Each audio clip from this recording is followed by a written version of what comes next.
stuck at this intermediate phase and you don't feel like you're advanced, you don't feel fluent.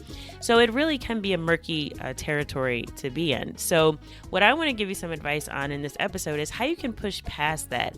How do you get from being sort of in this intermediate sort of, not necessarily a plateau, I don't want to call it a plateau, but it is a longer phase of your language learning journey. So if we want to, be able to get beyond this, what are the things that we need to do? So I have 3 tips for you to help you get past your challenges, or just quite frankly, things you should stop doing if you're already at the intermediate level of your Spanish journey, because these are things that will keep you stuck where you are. The first thing is you need to stop exclusively listening to and watching content that's made for Spanish language learners. So there's a saying, anytime you're trying to get to the next level of anything, whether it's, your relationships, your fitness, your well-being, all applies. What got you where you are now won't get you to the next level. So you may have had a lot of success starting out with a particular type of course. So for example, I really like the Pimsleur language course for Latin American Spanish if you're a beginner. Or if you just have never spoken before and you're afraid to talk to people, because it gives you an opportunity to listen and repeat a lot so you get some practice speaking. That's great if you're just starting out, because it gets you, over that hump of not being able to speak at all. But let's say you've already sort of done that. You've been able to have conversations successfully, even if they're not perfect, right? Obviously, you're going to still be making lots of mistakes at this stage, and you want to be reducing those. But if you're still just focusing on, okay, my next step is I'll do the intermediate Pimsleur course, then I'll do the advanced course, right? That's fine. And they do have additional levels, which I think are also great.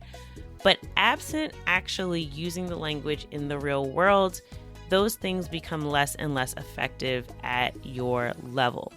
So the first thing to do is to stop only relying on courses and content that's made for language learners, because that will not get you out of this intermediate phase that you're in.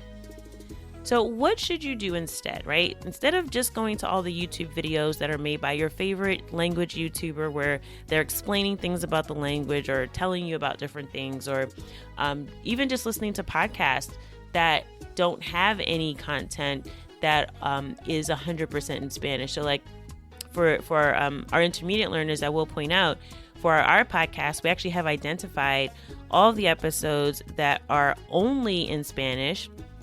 So such as like interviews and some episodes where we're telling stories in Spanish, and even episodes where we break down songs where I do the breakdown only in Spanish. You can find a list of those on our website. So just go to the show notes page for this episode at learnspanishconsalsa.com/127. That's learnspanishconsalsa.com/127 for episode 127 of the podcast. And you can access our list of episodes that are made specifically with intermediate learners in mind. So that can be a way for you to sort of focus your listening as you listen to this podcast. But even beyond that, a really good thing to do at the intermediate level are immersion activities. So what do I mean by that? Immersion simply means that you're doing things that you would normally do in your target language, in your native language, and do those things in your target language, or in this case, Spanish. If you're listening to this podcast, I assume that you're learning Spanish, but you may have some experience with other languages. But this is also something you can apply to your next language and your next language and your next language. So once you get to this intermediate phase and you've kind of learned some of the basics, even if, again, you don't have them 100% down yet, this is the time to start doing immersion, where you do the things that you do in your native language in Spanish. So what does that look like? So one great example is a class that we're actually having tonight. So if you're listening to this podcast on June 8th, on Tuesday, when we released it, then this will be relevant to you. If not, you can skip ahead like 15 seconds. But essentially, we're having a class where you're going to learn how to dance salsa in Spanish. So the class is an immersion opportunity. So you'll be able to not only learn how to dance salsa, but also do that in the Spanish language. So you'll be hearing Spanish. And again, since you're participating in the activity, it becomes sort of a whole body activity. You're dancing, you're looking at what the instructor's doing, you're listening to them, your entire body and being is involved in this. So it becomes a lot more impactful and a lot more useful. So if you're interested in that and you haven't signed up yet, SpanishConsalsa.com/dance. That's SpanishConsalsa.com/dance if you want to join me and Alex and Desiree, who were on the podcast last week. And they are just world-renowned Latin dance instructors. They're full of energy. They make it fun. And not to worry, we will not keep you lost if you're finding it challenging to keep up. We will clarify anything that you need in English in the class. So that's tonight, Tuesday, June 8th at 7 p.m. Eastern, SpanishConsalsa.com/dance to sign up. But even if, you can't make this class, and by the way, if you can't make it tonight, you can still sign up. We will have the recording available. So if that time doesn't work for you, you'll be able to watch the recording and ask any questions you have, and we'll be available to answer those as well. But find an activity that you like, right? If you don't like to dance, which I couldn't imagine, but if that's not your thing, maybe you like listening to the news, or maybe you like cooking. There's like many different cooking channels maybe you can find on YouTube where they're teaching you how to cook different types of food, whether you're a vegetarian or keto, which I won't get into that, but whatever it is, or you're interested in Colombian cuisine or Dominican cuisine, there are so many YouTubers or websites where you can find recipes. You can actually watch the videos in Spanish. And the key to this is that these are not things that are made for Spanish learners. They're actually made for a Spanish-speaking audience. So that's what you want to look for, not things that say, for intermediate level learners.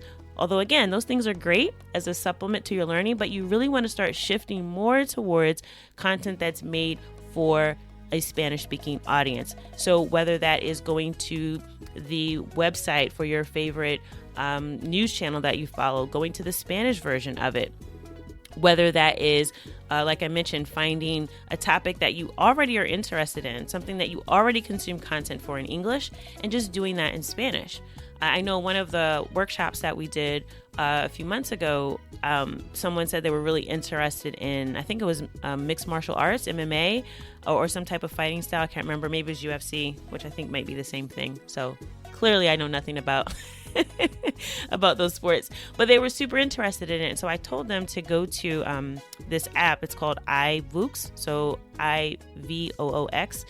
And it's a podcast app basically, but it has a lot of content that's made for Spanish-speaking audiences. And while we're literally on the workshop, he starts searching in the app and he found a podcast in Spanish about mixed martial arts. So again, that's the type of thing you want to do, whether you're into sports, whether you're into, maybe you're a health nut, you like listening to things about wellness and well-being, maybe you're an entrepreneur. There's so much content out there that's made for a Spanish-speaking audience that you can begin to consume. And again, that'll help you sort of get beyond this sort of intermediate level. So don't just rely on things that are made for Spanish learners. That's number one. Number two is you need to stop ignoring your